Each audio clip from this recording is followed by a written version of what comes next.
Halo pemirsa, apa kabar? Selain informasi utama tadi, kami juga telah menyiapkan sejumlah informasi menarik lainnya, tentunya seputar peristiwa yang terjadi di berbagai belahan dunia. Bersama saya Luis Ayu, inilah sorotan dunia sepekan selengkapnya. Kita awali informasi yang pertama, pemirsa. Perdana Menteri Australia Anthony Albanese tiba di Indonesia, tepatnya di Bandara Halim Perdana Kusuma, Jakarta. Albanese dijadwalkan bakal bertemu dengan Presiden Prabowo untuk menandatangani sejumlah perjanjian kerjasama.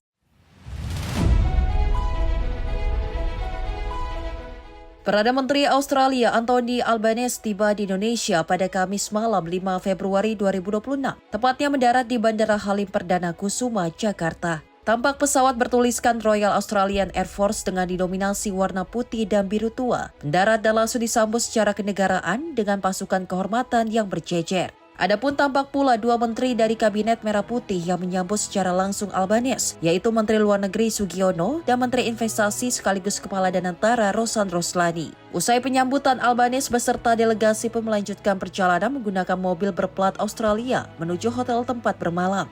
Albanese bakal bertemu Presiden Prabowo dan menandatangani traktat keamanan bilateral. Adapun Albanese dijadwalkan melakukan kunjungan yang berlangsung pada 5 hingga 7 Februari 2026. Kunjungan kali ini pun menjadi lawatan resmi kelima PM Albanese ke Indonesia. Dari Jakarta, Dio Malau, Simpo TV melaporkan. Presiden Republik Indonesia Prabowo Subianto bertemu Perdana Menteri Australia Anthony Albanese di Istana Merdeka, Jakarta. Pertemuan ini membahas penguatan kerjasama Indonesia-Australia khususnya di bidang pendidikan dan juga ekonomi.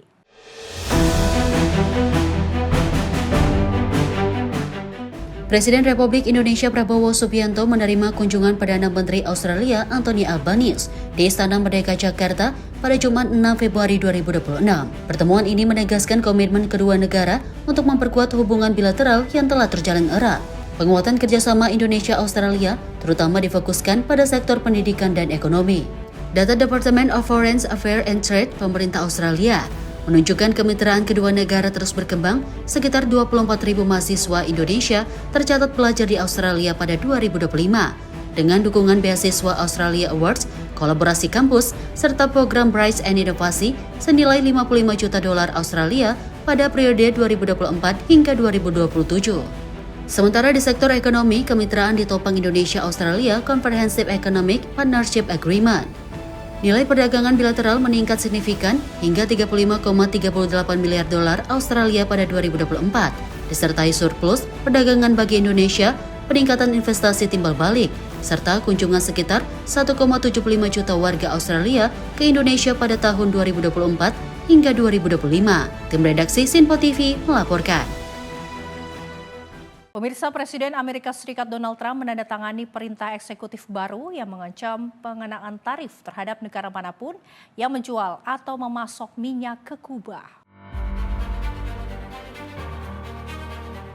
Kebijakan ini dinilai akan semakin memperberat kondisi Kuba yang saat ini tengah dilanda krisis energi berkepanjangan. Keterbatasan pasokan bahan bakar telah menyebabkan pemadaman listrik meluas, gangguan transportasi, serta tekanan pada aktivitas ekonomi dan kehidupan masyarakat. Pemerintah Amerika Serikat menyebut langkah tersebut ditujukan untuk menekan pemerintah Kuba. Washington menegaskan pembatasan akses terhadap pasokan energi merupakan bagian dari upaya mengubah arah kebijakan politik dan ekonomi di pulau tersebut. Perintah eksekutif ini memungkinkan pengenaan tarif atas barang impor dari negara pihak ketiga, khususnya negara yang terbukti menjual atau menyediakan minyak ke Kuba, terlepas dari jenis produk yang diekspor ke Amerika Serikat. Langkah tersebut berpotensi memicu dampak luas, tidak hanya terhadap hubungan dagang internasional, namun juga terhadap stabilitas pasar energi global di tengah kondisi geopolitik yang sudah tegang. Hingga saat ini belum ada tanggapan resmi baik dari pemerintah Kuba maupun dari negara-negara yang selama ini dikenal sebagai pemasok minyak utama ke pulau tersebut.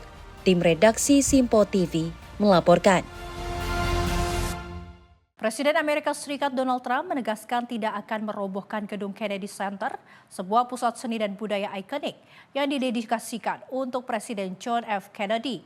Meski demikian, Trump berencana menutup gedung tersebut selama sekitar 2 tahun untuk menjalani proyek renovasi besar dengan perkiraan biaya mencapai $200 juta Amerika Serikat. Presiden Donald Trump menyatakan proyek renovasi Kennedy Center tidak akan melibatkan pembongkaran gedung seperti yang sempat dikhawatirkan sejumlah pihak. Trump menegaskan renovasi dilakukan untuk memperbaiki dan memodernisasi fasilitas tanpa menghilangkan nilai sejarah dari bangunan tersebut. Selama proses renovasi, Kennedy Center dijadwalkan akan ditutup selama kurang lebih 2 tahun, dengan total biaya proyek yang diperkirakan mencapai 200 juta dolar Amerika. Proyek ini menjadi salah satu langkah terbaru Donald Trump untuk memberi jejak kebijakannya pada salah satu ikon budaya nasional Amerika yang selama ini menjadi pusat pertunjukan seni dan acara kebudayaan. Kennedy Center sendiri merupakan simbol penghormatan bagi Presiden John F. Kennedy serta menjadi bagian penting dari sejarah dan identitas budaya Amerika Serikat. Rencana renovasi ini menuai beragam tanggapan dari publik, terutama terkait biaya proyek dan dampak penutupan gedung terhadap aktivitas seni dan budaya. Tim redaksi Sinpo TV melaporkan. Presiden Amerika Serikat Donald Trump mendesak Dewan Perwakilan Rakyat untuk segera melakukan pemungutan suara guna mengakhiri partial government shutdown. Namun hingga saat ini, Partai Republik dan Demokrat masih belum menunjukkan kesepakatan terkait paket pendanaan federal yang telah dibahas bersama Senat. Presiden Donald Trump mendesak DPR Amerika Serikat segera mengakhiri partial government shutdown. Namun di Kongres, kebutuhan masih terjadi akibat perselisihan antara Partai Demokrat dan Partai Republik. Kaum Demokrat menahan dukungan terhadap paket anggaran dan menuntut pembatasan dalam operasi penegasan imigrasi. Sementara itu, sebagian Republik mendesak penguatan kebijakan keamanan dalam negeri dan pendanaan lebih besar untuk Departemen Keamanan Dalam Negeri. Perbedaan sikap ini menunda pemungutan suara di DPR US dan memperpanjang shutdown pemerintah. Sejumlah agensi federal masih terdampak dan pekerja pemerintah terancam tidak digaji, hingga kesepakatan di DPR Amerika Serikat tercapai. Tim redaksi Sinpo TV melaporkan. Pemirsa, Amerika Serikat mengumumkan rencana pembentukan blok perdagangan mineral kritis bersama sekutu dan mitra strategis, di mana langkah ini diambil untuk mengurangi ketergantungan pada China yang selama ini mendominasi pasokan unsur langka penting bagi keberlangsungan industri pertahanan dan juga teknologi global.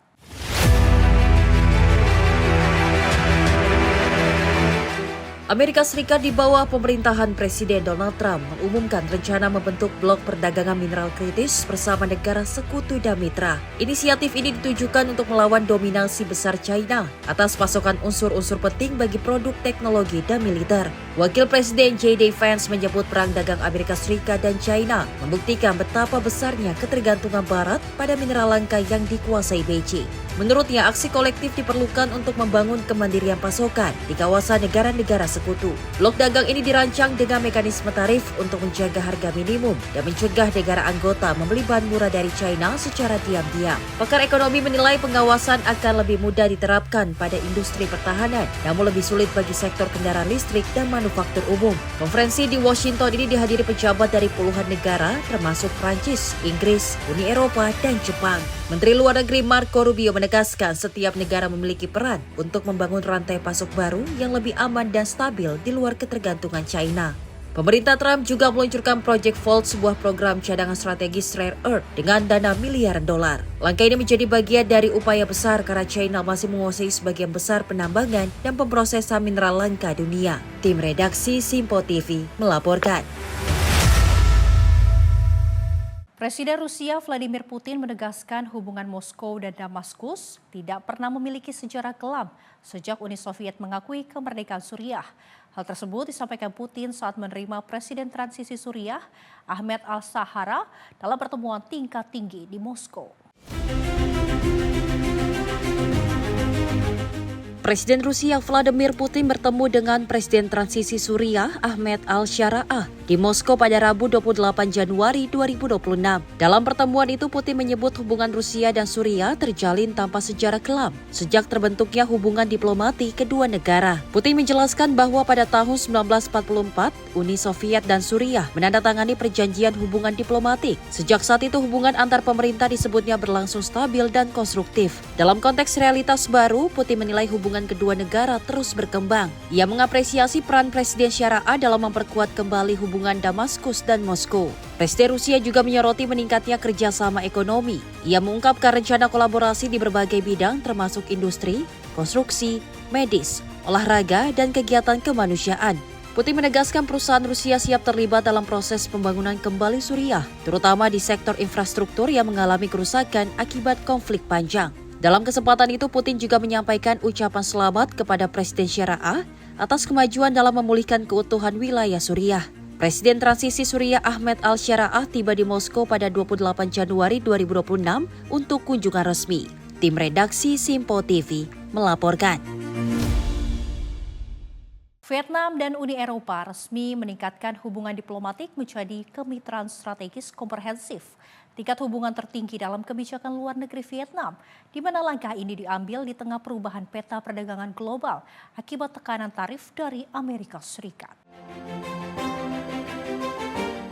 Vietnam dan Uni Eropa resmi meningkatkan hubungan menjadi kemitraan strategis komprehensif, tingkat diplomatik tertinggi dalam kebijakan luar negeri Vietnam. Pengumuman dilakukan saat kunjungan Presiden Dewan Eropa Antonio Costa ke Hanoi, yang menegaskan pentingnya kerjasama di tengah tekanan tarif Amerika Serikat. Dengan kemitraan ini, Uni Eropa berada pada level yang sama dengan Amerika Serikat, Tiongkok, dan Rusia sebagai mitra strategis Vietnam. Presiden Vietnam Luong Chong menyebut kesepakatan ini sebagai tonggak sejarah seiring upaya Vietnam memperkuat pertumbuhan ekonomi dan menarik investasi global. Bagi Uni Eropa, kemitraan ini memperluas akses ke basis manufaktur Asia Tenggara sekaligus mendukung diversifikasi rantai pasok global. Dalam 11 bulan pertama 2025, perdagangan Vietnam dan Uni Eropa mencapai lebih dari 66 miliar dolar Amerika Serikat dan Vietnam berupaya mengurangi ketergantungan ekspor pada Amerika Serikat. Tim redaksi Simpo TV melaporkan.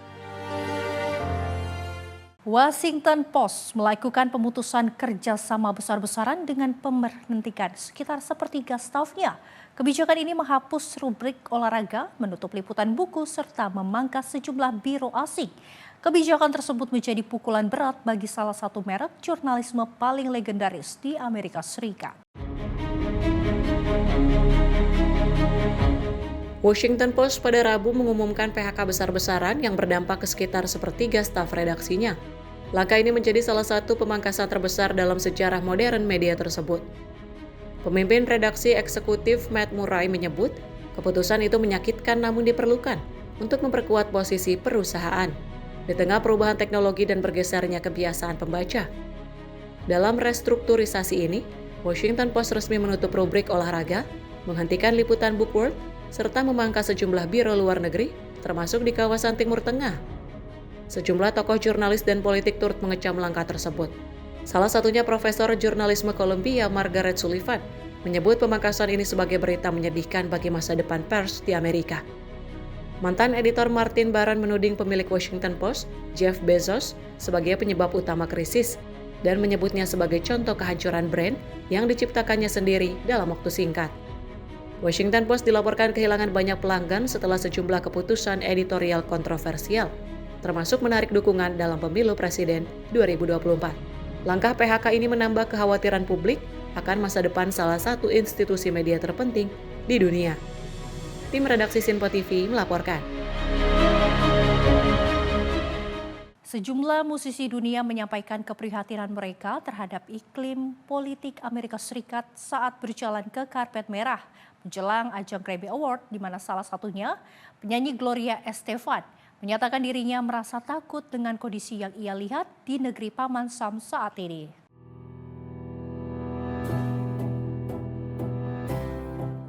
Dalam wawancara di karpet merah Grammy Awards, penyanyi legendaris Gloria Estefan mengungkapkan rasa cemasnya terhadap kondisi politik Amerika Serikat saat ini. Estefan menyebut ia merasa sedih dan takut melihat perpecahan di tengah masyarakat, serta meningkatnya ketegangan politik yang dinilai mengancam rasa persatuan. Menurut Estefan, para seniman memiliki tanggung jawab moral untuk menyampaikan pesan damai dan harapan melalui karya dan suara mereka. Selain Gloria Estefan, musisi J Balvin dan penyanyi jazz Samara Joy juga menyampaikan pandangan mereka tentang pentingnya empati dan saling menghormati di tengah perbedaan politik. Mereka menekankan musik dapat menjadi sarana untuk menyatukan berbagai kalangan dan meredakan ketegangan sosial. Ajang Grammy Awards yang biasanya identik dengan perayaan musik, kali ini juga menjadi ruang bagi para artis untuk menyampaikan keprihatinan serta harapan akan masa depan yang lebih damai. Para musisi mengajak publik untuk tetap saling mendengarkan dan menjaga nilai kemanusiaan di tengah perbedaan pandangan politik. Tim redaksi Simpo TV melaporkan. Pemirsa, truk bantuan kemanusiaan masuk Gaza lewat Kerem Shalom. Informasi selengkapnya usai jeda, tetaplah bersama kami di Simpo TV.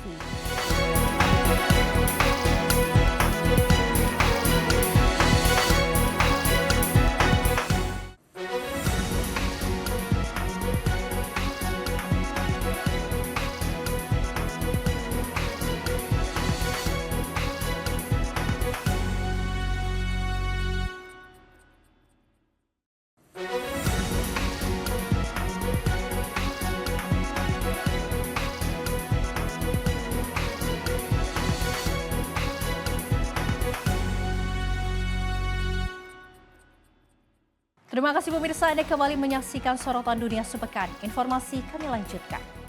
Pemirsa, sejumlah truk bantuan kemanusiaan terlihat memasuki wilayah Gaza pada Minggu 1 Februari 2026, di mana bantuan dikirim melalui perlintasan Kerem Shalom yang dikontrol Israel. Pengiriman ini terjadi di tengah skema pembukaan terbatas perlintasan Rafah, serta berlakunya kesepakatan gencatan senjata.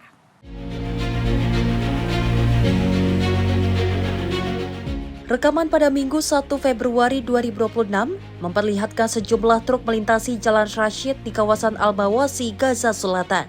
Sebagian truk terlihat membawa buatan bantuan kemanusiaan, sementara lainnya kembali dalam kondisi kosong.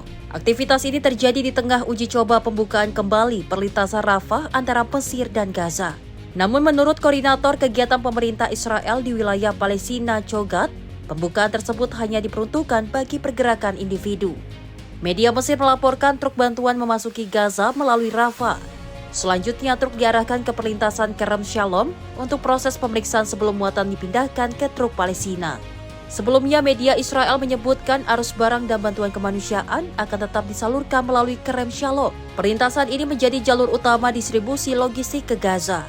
Pada 14 Januari 2026, utusan khusus Amerika Serikat untuk Timur Tengah Steve Witkoff mengumumkan dimulainya fase kedua rencana 20 poin Presiden Donald Trump untuk mengakhiri perang di Gaza. Fase kedua tersebut mencakup transisi dari gencatan senjata menuju perlucutan senjata, pembentukan pemerintahan teknokrat, serta dimulainya proses rekonstruksi Gaza. Israel dan Hamas sepakat melaksanakan gencatan senjata yang berlaku sejak 10 Oktober 2025. Kesepakatan ini mengatur penghentian permusuhan, pembebasan seluruh sandera, serta masuknya bantuan kemanusiaan ke wilayah Gaza. Tim redaksi Simpo TV melaporkan. Warga Palestina di Gaza menyaksikan dengan harapan dan ketidaksabaran saat para pekerja menyiapkan pembukaan kembali perlintasan perbatasan Rafah dengan Mesir, yang menjadi jalur kehidupan Gaza ke luar dunia atau dunia luar. Israel menyatakan perlintasan tersebut dijadwalkan dibuka kembali pada hari Senin, seiring berjalannya gencatan senjata dengan Hamas.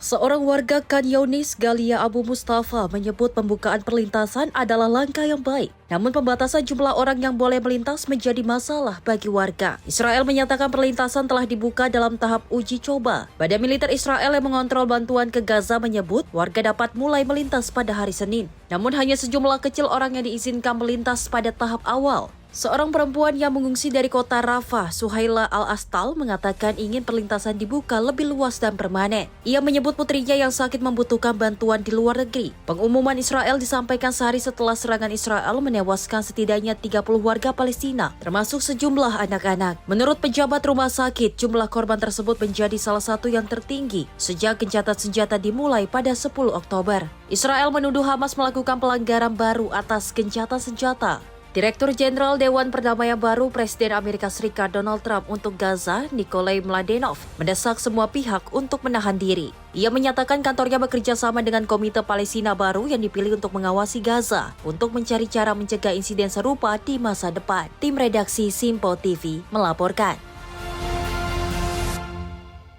Sementara itu, pasukan Israel dilaporkan meledakkan sebuah rumah milik Mahmoud Yusef Abed di kota Halul, tepi barat, yang diduduki pada Senin malam 2 Februari 2026. Aksi ini merupakan bagian dari operasi militer yang diklaim Israel sebagai tindakan keamanan terhadap serangan bersenjata.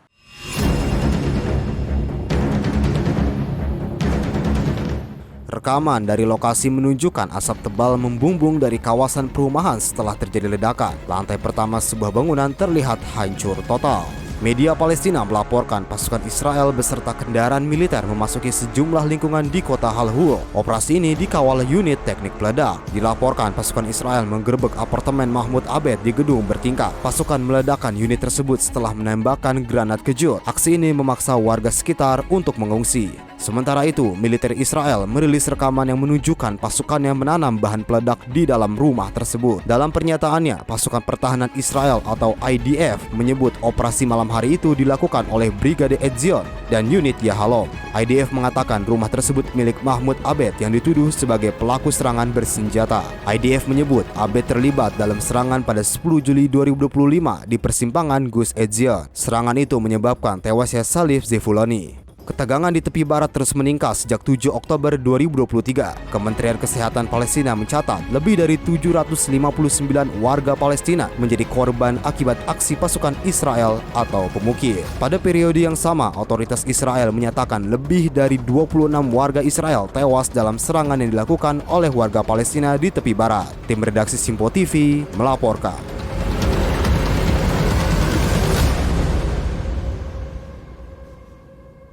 Pesawat tempur Israel dilaporkan menghancurkan sebuah bangunan di desa Kafar Tebnit, Lebanon Selatan pada Senin sore 2 Februari 2026.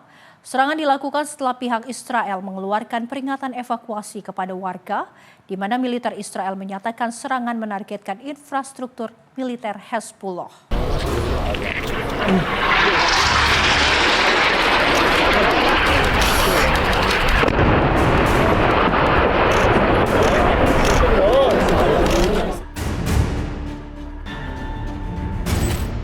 Rekaman video menunjukkan sebuah bangunan di desa Kfar Tebnit terkena 2 rudal dari udara.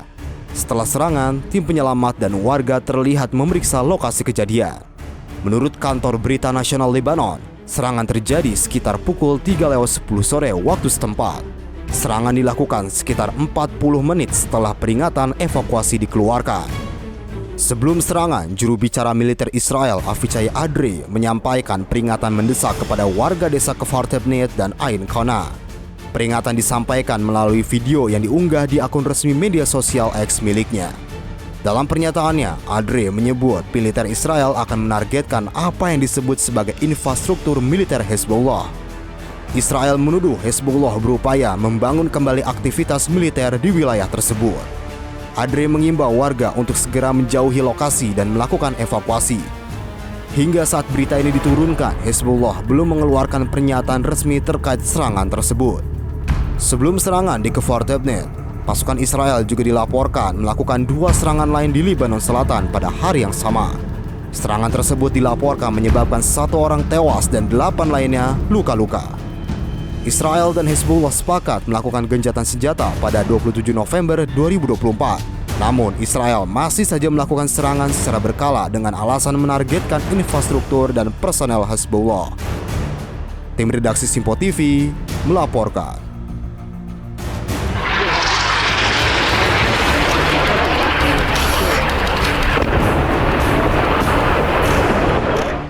Asap tebal membumbung di kamp pengungsi Al-Mawasi, Gaza Selatan menyusul serangan udara yang diduga dilakukan Israel. Sejumlah tenda dilaporkan terbakar, tim darurat Palestina langsung diterjunkan ke lokasi untuk menangani dampak serangan.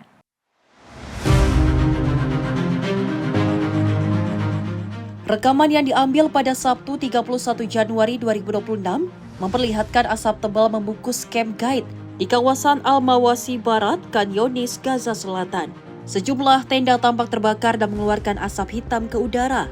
Pertahanan sipil Palestina di Gaza menyatakan timnya merespon kebakaran yang melanda tenda-tenda pengungsi. Menurut mereka, kebakaran terjadi setelah pesawat tempur Israel menargetkan area tersebut. Media lokal melaporkan tentara Israel sebelumnya telah mengeluarkan peringatan untuk mengevakuasi segera sebuah bangunan di kawasan Mawasi, Khan Younis menjelang serangan udara. Kantor berita Palestina Wafa juga melaporkan pesawat tempur Israel terus terbang rendah di atas wilayah Gaza Selatan. Kondisi ini menimbulkan kekhawatiran di kalangan warga dan pengungsi. Insiden ini terjadi di tengah penerapan kesepakatan gencatan senjata antara Hamas dan Israel yang berlaku sejak 10 Oktober 2025. Kesepakatan tersebut merupakan bagian dari rencana 20 poin Trump yang mencantumkan penghentian tempur, pembebasan seluruh sandera, serta penyaluran bantuan kemanusiaan. Tim redaksi Simpo TV melaporkan. Tentara dan kepolisian Kolombia melancarkan operasi militer terpadu di wilayah Catatumbo. Operasi menargetkan kelompok gerilya Tentara Pembebasan Nasional atau ELN, serta kelompok Dissident FARC, di mana operasi ini digelar sehari setelah pertemuan Presiden Kolombia Gustavo Petro dengan Presiden Amerika Serikat Donald Trump di Gedung Putih. Komando Tentara dan Kepolisian Kolombia melakukan operasi militer berskala besar di kawasan Catatumbo, Provinsi Norte de Santander. Wilayah ini dikenal sebagai salah satu daerah rawan keamanan di perbatasan Kolombia dan Venezuela. Panglima Angkatan Bersenjata Kolombia, Jenderal Hugo Alejandro López Barreto menyatakan, operasi yang digelar merupakan operasi presisi tinggi. Operasi ini bertujuan melemahkan secara tegas kelompok bersenjata yang dinilai mengancam keselamatan warga sipil. Menurut pihak militer, dalam bentrokan yang terjadi 7 anggota ELN dilaporkan tewas, sementara 1 orang lainnya berhasil ditangkap oleh pasukan keamanan. Aparat juga menyita berbagai senjata api laras panjang dan pendek, amunisi, serta bahan peledak rakitan. Selain itu, sejumlah drone dan granat yang dimodifikasi untuk wahana udara tanpa awak atau UAV dilaporkan berhasil dimusnahkan. Operasi ini dilakukan di tengah upaya pemerintah Kolombia menekan aktivitas kelompok bersenjata ilegal, terutama yang terlibat dalam jaringan perdagangan narkotika di wilayah perbatasan. Sehari sebelum operasi, Presiden Gustavo Petro bertemu dengan Presiden Amerika Serikat Donald Trump di Washington. Dalam pertemuan tersebut, kedua negara sepakat meningkatkan kerjasama keamanan setelah beberapa bulan hubungan bilateral mengalami ketegangan. Pemerintah Kolombia menyatakan operasi keamanan akan terus dilanjutkan dengan tujuan menjaga stabilitas dan melindungi warga sipil di daerah rawan konflik. Tim redaksi Simpo TV melaporkan. Rusia melancarkan serangan besar ke Ukraina hanya sehari sebelum dialog damai di Abu Dhabi. Ratusan drone dan 32 rudal balistik menyerang jaringan listrik, menyebabkan setidaknya 10 orang terluka dan merusak rumah, sekolah, serta pembangkit listrik. Rusia melancarkan serangan besar-besaran ke Ukraina pada Selasa dini hari, di tengah persiapan pembicaraan lanjutan antara kedua negara. Presiden Ukraina Volodymyr Zelensky menyebut serangan ini melanggar komitmen Rusia untuk menghentikan serangan terhadap infrastruktur energi. Ratusan drone dan puluhan rudal, termasuk 32 rudal balistik, diluncurkan dan melukai sedikitnya 10 orang. Sasaran utama adalah jaringan listrik yang menyebabkan pemadaman dan terganggunya pasokan pemanas di tengah suhu ekstrim hingga minus 20 derajat Celcius di Kiev. Sekretaris Jenderal NATO Mark Rutte yang berkunjung ke Kiev menyebut serangan tersebut sebagai sinyal buruk menjelang perundingan, namun menegaskan bahwa dukungan NATO kepada Ukraina tetap kuat. Perundingan Rusia dan Ukraina dijadwalkan berlangsung di Abu Dhabi, namun terobosan damai masih jauh tercapai. Zelensky menegaskan Ukraina siap berunding, namun tidak akan menyerah. Serangan ini merusak permukiman, fasilitas umum, dan pembangkit listrik, membuat ribuan warga kembali hidup tanpa pemanas. NATO menegaskan akan terus mendukung Ukraina demi stabilitas dan keamanan Eropa. Tim redaksi Simpo TV melaporkan. Pemirsa, Selat Hormuz kembali menjadi pusat perhatian dunia setelah Iran mengumumkan akan menggelar latihan militer di jalur pelayaran penting bagi perdagangan global. Iran memperingatkan kapal-kapal bahwa latihan tembak langsung akan digelar selama 2 hari di selat yang menjadi lalu lintas 1/5 perdagangan minyak global. Selat Hormuz merupakan jalur sempit yang menghubungkan Teluk Persia dengan Teluk Oman dan menjadi akses ke laut lepas untuk pengiriman minyak dan gas ke pasar dunia. Sejarah mencatat selat ini telah digunakan sebagai rute dagang sejak era keramik dan sutra hingga masa kapal tangki modern. Sebagai besar energi yang melintas dikirim ke pasar Asia dan hampir tidak memiliki rute alternatif. Menurut data Otoritas Energi Amerika Serikat, peringatan kepada pelaut dikirim melalui radio menyebut Iran akan melakukan latihan tembak angkatan laut. Pada hari Minggu dan Senin, koordinat latihan menyentuh jalur lalu lintas kapal yang digunakan masuk dan keluar Teluk Persia, sehingga dinilai beresiko mengganggu pelayaran internasional. Latihan diperkirakan melibatkan pasukan pengawal revolusi Iran yang mengoperasikan kapal cepat bersenjata di perairan tersebut. Amerika Serikat melalui Komando Pusat mengeluarkan peringatan keras agar Iran bersikap profesional dan tidak mengancam kapal perang Amerika Serikat atau kapal dagang internasional. Ketegangan terjadi di tengah ancaman Presiden Donald Trump yang mempertimbangkan serangan militer ke Iran. Amerika Serikat telah menggerakkan kapal induk USS Abraham Lincoln ke Laut Arab. Iran memperingatkan akan melakukan serangan balasan dan analis menilai setiap gangguan di Selat Hormuz dapat menaikkan harga energi dunia dan memicu ketidakstabilan global. Tim redaksi Simpo TV melaporkan. Negara-negara kecil yang berada di kawasan Uni Eropa kini turut berperan besar dalam produksi senjata modern. Salah satunya Siprus yang mengirim drone buatan lokal ke garis depan perang di Ukraina. Dengung baling-baling yang terdengar di medan tempur Ukraina kini tak hanya berasal dari drone produksi negara besar. Sebagian di antaranya diketahui merupakan drone buatan Siprus, sebuah negara kecil di kawasan Uni Eropa. Perusahaan Swarmley merupakan lebih dari 200 drone H-10 Poseidon telah digunakan untuk membantu baterai artileri Ukraina mengidentifikasi posisi target musuh. Drone tersebut berperan penting dalam pengintaian dan penentuan sasaran di medan perang. Keterlibatan Siprus menunjukkan bagaimana negara-negara kecil di Uni Eropa kini meningkatnya kapasitas industri pertahanan di tengah konflik yang masih berlangsung. Perang Ukraina telah mendorong lonjakan permintaan alat pertahanan termasuk drone yang menjadi salah satu kunci dalam perang modern. Dari pabrik kecil hingga ke medan tempur, produk pertahanan Eropa kini tak hanya digunakan di dalam negeri, namun juga kini di garis depan konflik internasional. Tim redaksi Simpo TV melaporkan.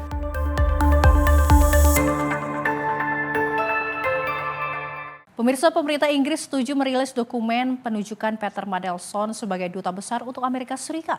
Langkah ini diambil di tengah kemarahan publik dan tekanan parlemen setelah terungkapnya hubungan dekat Mandelson dengan terpidana kejahatan seks Jeffrey Epstein. Pemerintah Inggris pada Rabu menyatakan akan membuka berkas resmi terkait keputusan menunjuk Peter Mandelson sebagai duta besar Inggris untuk Amerika Serikat. Keputusan itu memicu kontroversi besar setelah terungkap persahabatannya dengan Jeffrey Epstein. Perdana Menteri Keir Starmer menghadapi tekanan dari oposisi dan juga dari anggota Partai Buruh sendiri. Starmer mengakui bahwa ia mengetahui hubungan Mandelson dengan Epstein saat penunjukan tahun 2024. Namun mengklaim tidak mengetahui seberapa dalam keterkaitan tersebut. Starmer menuduh Mandelson telah berbohong berulang kali tentang hubungannya dengan Epstein dan menyebut penunjukan itu sebagai kekeliruan besar. Ia menegaskan Mandelson tidak akan pernah diangkat jika fakta lengkap sudah diketahui. Kontroversi ini memuncak setelah dokumen yang dirilis Departemen Kehakiman Amerika Serikat pekan lalu menunjukkan dugaan Mandelson pernah berbagi informasi sensitif dengan Epstein, termasuk terkait kebijakan pajak dan laporan internal pemerintah. Oposisi menuntut sebuah file dipublikasikan dengan transparan, bukan hanya dokumen pilihan pemerintah. Parlemen akhirnya menyepakati Komite Intelijen dan Keamananlah yang akan menentukan dokumen mana saja yang dapat dibuka ke publik. Hingga saat ini belum jelas kapan seluruh dokumen akan dipublikasikan. Namun kasus ini menjadi ujian besar bagi kepemimpinan Starmer dan kredibilitas pemerintah Inggris. Tim redaksi Simpo TV melaporkan. Sementara itu, pemerintah Pakistan menyatakan telah menewaskan 145 teroris yang disebut didukung India dalam operasi anti-teror di Provinsi Balochistan selama 40 jam terakhir. Operasi dilancarkan setelah serangan bunuh diri dan serangan bersenjata yang menyebabkan 30 orang tewas, sebagian besar warga sipil. Menteri Utama Balochistan Sarfraz Bukti menyatakan pasukan militer dan polisi menyerbu sejumlah lokasi dan menewaskan 145 anggota kelompok yang disebut Fitnah Al-Hindustan atau Tentara Pembebasan Balochistan. Bukti menyebut sebagian dari teroris yang tewas merupakan warga negara Afghanistan dan seluruh jenazah telah berada dalam penguasaan pihak berwenang. Menurut bukti, kelompok bersenjata itu berencana menyandra warga setelah menyerbu kantor pemerintah di zona keamanan tinggi Quetta. Namun rencana itu berhasil digagalkan. Dalam serangan Sabtu lalu, 18 warga sipil termasuk 5 perempuan dan 3 anak tewas. Bersama 15 personil keamanan, warga Quetta mengaku diliputi ketakutan setelah bom bunuh diri menargetkan petugas polisi dan pria bersenjata berkeliaran di jalanan. Pemerintah Pakistan menuding India dan Afghanistan mendukung kelompok penyerang dan menyebut pimpinan BLA beroperasi dari wilayah Afghanistan. Namun India dan Afghanistan membantah tuduhan tersebut. Ketegangan antara Pakistan dan Afghanistan meningkat sejak serangan udara Pakistan ke sarang Taliban Pakistan. Di dalam wilayah Afghanistan, bukti juga mengungkapkan militer menyerang rumah seorang buruh di Gwadar dan membunuh 5 perempuan dan 3 anak. Aksi itu pun dikecam keras oleh pemerintah. Tim redaksi Simpo TV melaporkan. Pesawat jatuh di Northeast, Colombia. Informasi selengkapnya usai jeda, tetaplah bersama kami di Simpo TV.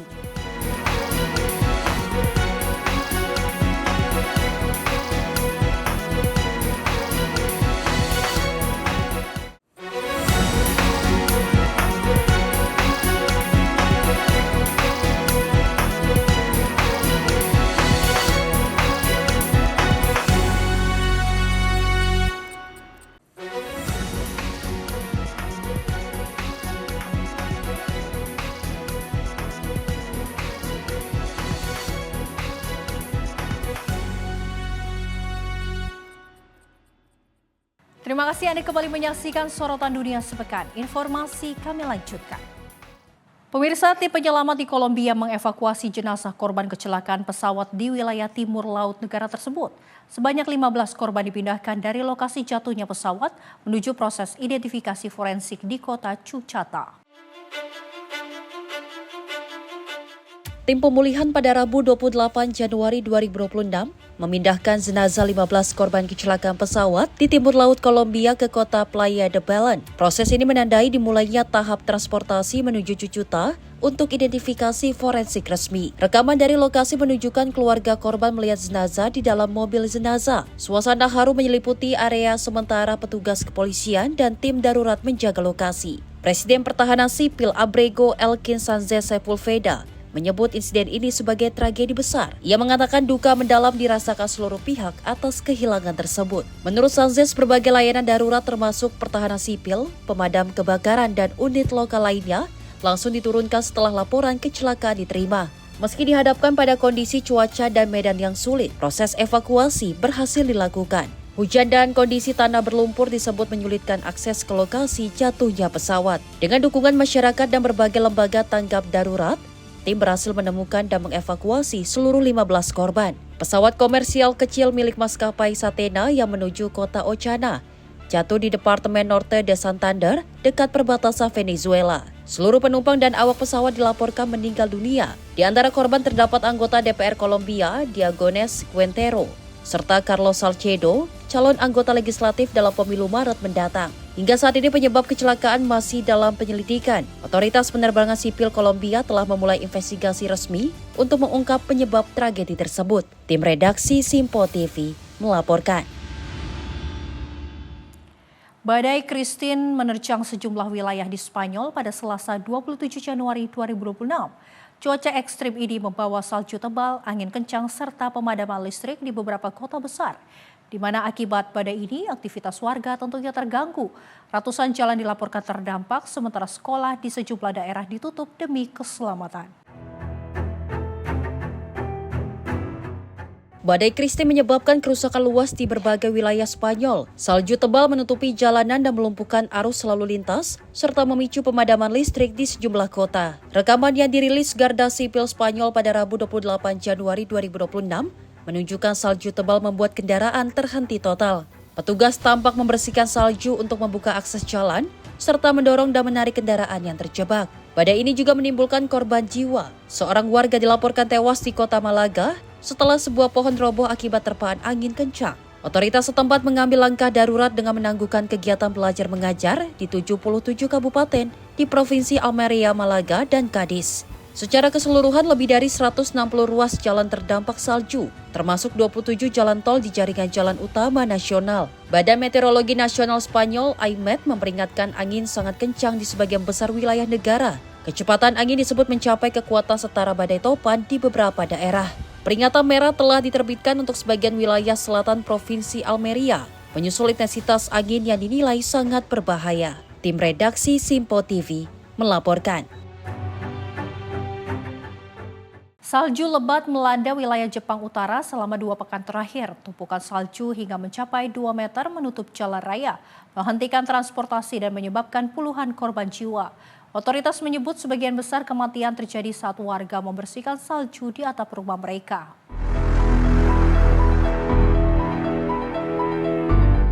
Salju lebat terus menumpuk di Jepang bagian utara, menyebabkan kondisi darurat di berbagai daerah prefektur. Sedikitnya 15 prefektur terdampak dengan ketinggian salju mencapai 2 meter di wilayah terparah. Otoritas setempat melaporkan lebih dari 35 orang tewas dan ratusan lainnya terluka. Sebagian besar korban meninggal akibat terjatuh saat membersihkan salju di atap rumah mereka. Di prefektur Aomori, ribuan rumah mengalami pemadaman listrik. Sementara sejumlah jalur kereta termasuk Shinkansen terpaksa dihentikan sementara karena kondisi cuaca ekstrim. Gubernur prefektur Aomori, Soichiro Miyashita, menyatakan sejumlah jalan utama beresiko terblokir total. Akibatnya, ambulans dan kendaraan darurat sulit menjangkau lokasi penyelamatan, memaksa tim medis berjalan kaki membawa tandu. Pemerintah Jepang memperingatkan meski suhu diperkirakan menghangat, bahaya belum berakhir. Salju yang mencair dapat memicu longsor, permukaan licin, serta resiko kecelakaan susulan. Badai salju diperkirakan masih akan berlanjut pada akhir pekan ini. Warga dihimbau tetap waspada dan mengutamakan keselamatan saat beraktivitas di luar rumah. Tim redaksi Simpo TV melaporkan.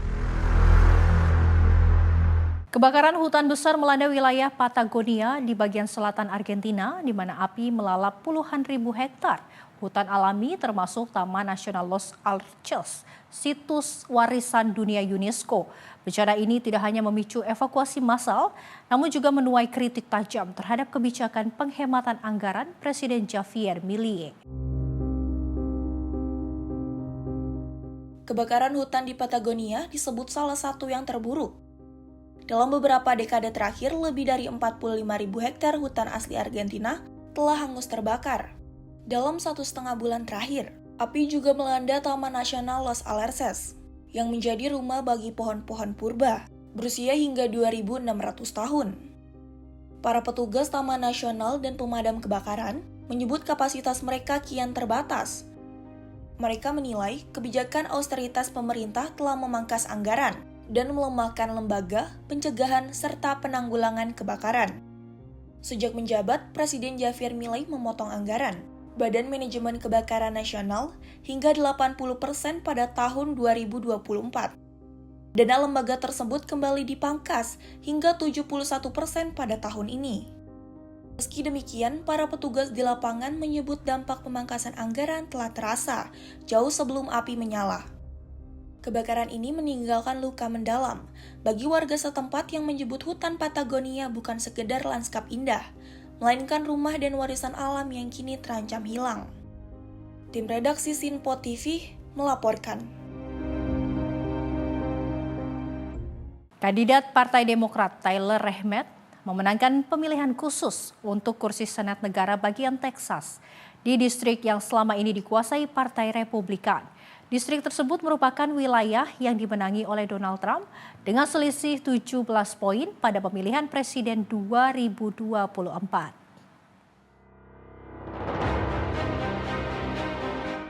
Kemenangan Rahmat dianggap sebagai kejutan politik karena ia mengalahkan kandidat Republikan Lake Wapsgans dengan selisih lebih dari 14%.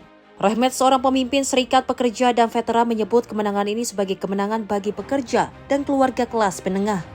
Presiden Amerika Serikat Donald Trump langsung menjauhkan diri dari hasil pemilihan ini dan menyebutnya sebagai pertarungan lokal Texas. Padahal sehari sebelum pemilihan, Trump memberikan dukungan terbuka kepada Wapsgans dan mengajak warga Texas untuk datang ke TPS. Letnan Gubernur Texas Dan Patrick menyebut hasil pemilihan ini sebagai peringatan bagi Partai Republikan agar tidak meremehkan pemilih. Sementara itu, Partai Demokrat menilai kemenangan ini sebagai bukti semangat pemilih untuk menolak kebijakan Republikan di era kedua pemerintahan Trump. Ketua Partai Demokrat Texas, Kendall Scudder, menyatakan kemenangan Rahmat terjadi karena fokus pada isu biaya hidup, pendidikan publik, dan perlindungan pekerja.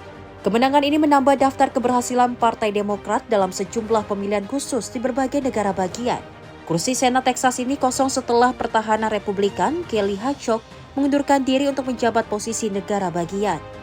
Rahmat akan menjabat hingga awal Januari dan akan kembali menghadapi Webb Gaines dalam pemilihan umum November mendatang untuk masa jabatan 4 tahun. Meski demikian, Partai Republikan masih memegang mayoritas kuat di Legislatif Texas. Tim redaksi Simpo TV melaporkan. Angkatan Udara dan Antariksa Spanyol menampilkan atraksi udara di langit Buenos Aires, Argentina dalam rangka tur tribun peringatan 100 tahun penerbangan bersejarah pesawat amfibi Plus Ultra yang pertama kali menghubungkan Spanyol dan juga Amerika Latin pada tahun 1926.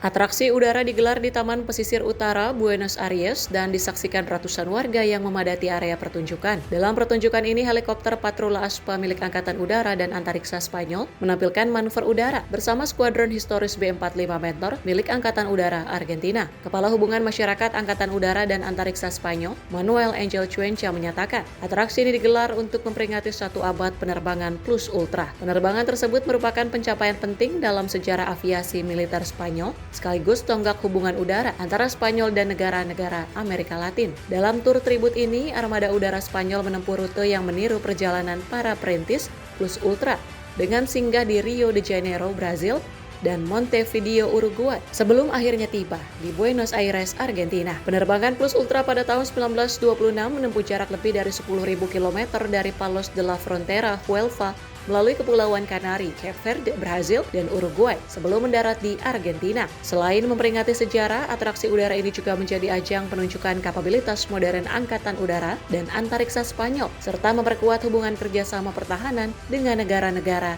Amerika Latin. Tim redaksi Simpo TV melaporkan.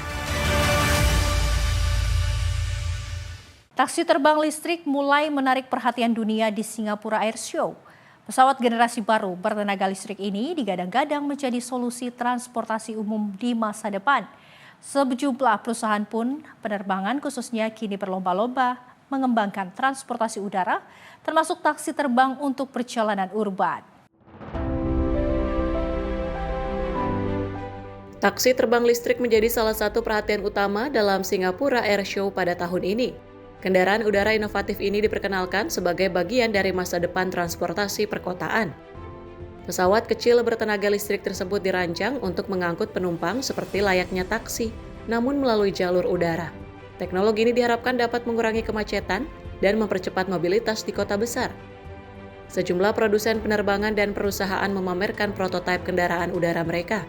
Meski belum sepenuhnya beroperasi, taksi terbang ini diproyeksi mulai masuk tahap uji coba komersial dalam beberapa tahun mendatang. Pengembangan taksi terbang listrik juga menjadi bagian dari upaya global untuk mengurangi emisi karbon di sektor transportasi. Pesawat ini mengandalkan motor listrik dan teknologi lepas landas vertikal yang ramah lingkungan. Singapura Air Show menjadi panggung strategis untuk menampilkan inovasi penerbangan masa depan. Taksi terbang digadang-gadang akan mengubah cara manusia bepergian dari transportasi darat ke langit. Tim redaksi Simpo TV melaporkan.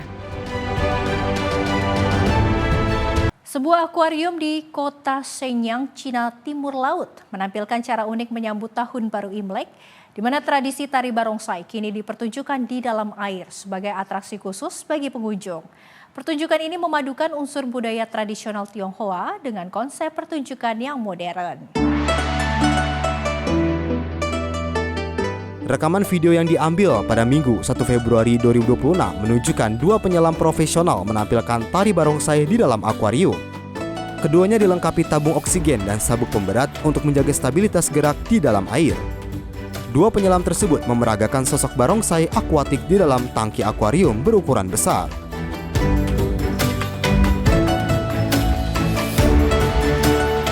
Pertunjukan ditemani 2 sosok putri duyung, ikan-ikan tropikal, serta tanaman air yang berayun perlahan. Area tampil utama akuarium berubah menjadi panggung bawah air yang penuh warna. Pengunjung terlihat memadati area kaca akuarium untuk menyaksikan atraksi tersebut. Para pengunjung mengaku terkesan dengan detail gerakan barongsai di dalam air. Ia menyebut gerakan kedipan mata dan kibasan ekor membuat barongsai terlihat hidup meski dilakukan di bawah air. Tari barongsai merupakan salah satu tradisi utama dalam perayaan Tahun Baru Imlek. Tradisi ini dipercaya membawa kesejahteraan, menolak bala, dan mendatangkan kebahagiaan.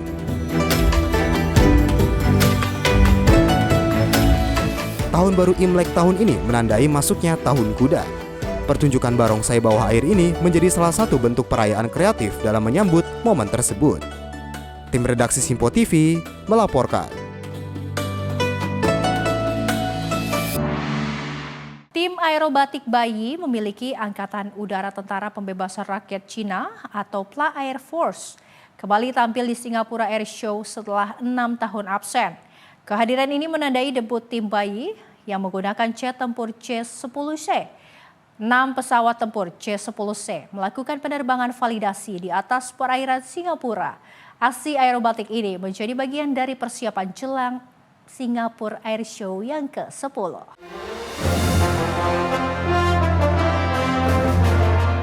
Rekaman video yang diambil pada Minggu pagi 1 Februari 2026 menunjukkan 6 jet tempur J-10C terbang dalam formasi ketat di sepanjang garis pantai. Penerbangan dilakukan dalam rangka validation flight dari Bandara Changi. Langit di atas Singapura tampak dipenuhi asap berwarna merah, kuning, dan putih. Jet tempur melintas pada ketinggian rendah sambil melakukan serangkaian manuver aerobatik. Salah satu anggota tim aerobatik bayi, Lo Ji, menyatakan penampilan ini merupakan debut tim di Singapura setelah melakukan upgrade pesawat ke J-10C. Ia menyebut terjadi perubahan signifikan dalam komposisi personel, peralatan, dan prosedur operasi. Sementara itu, penyelenggara Singapore Air Show menyebut tim aerobatik bayi memiliki rangkaian asap terpanjang di antara seluruh peserta. Hal ini menjadi salah satu daya tarik dalam pertunjukan udara tahun ini. Singapore Air Show pertama kali digelar pada tahun 2008 dan disajikan setiap 2 tahun sekali. Ajang ini menjadi wadah bagi perusahaan aerospace terkemuka dari berbagai negara. Edisi ke-10 Singapore Air Show dijadwalkan berlangsung pada 3 hingga 8 Februari 2026. Berbagai pertunjukan udara dan pameran teknologi direncanakan akan meramaikan acara tersebut. Tim redaksi Simpo TV melaporkan. Dan pemirsa, informasi tadi sekaligus menutup jumpa kita pada Sorotan Dunia Sepekan edisi kali ini. Saya Luis Ayu mewakili kerabat kerja yang bertugas pamit undur diri. Terima kasih atas kebersamaan Anda. Sampai jumpa.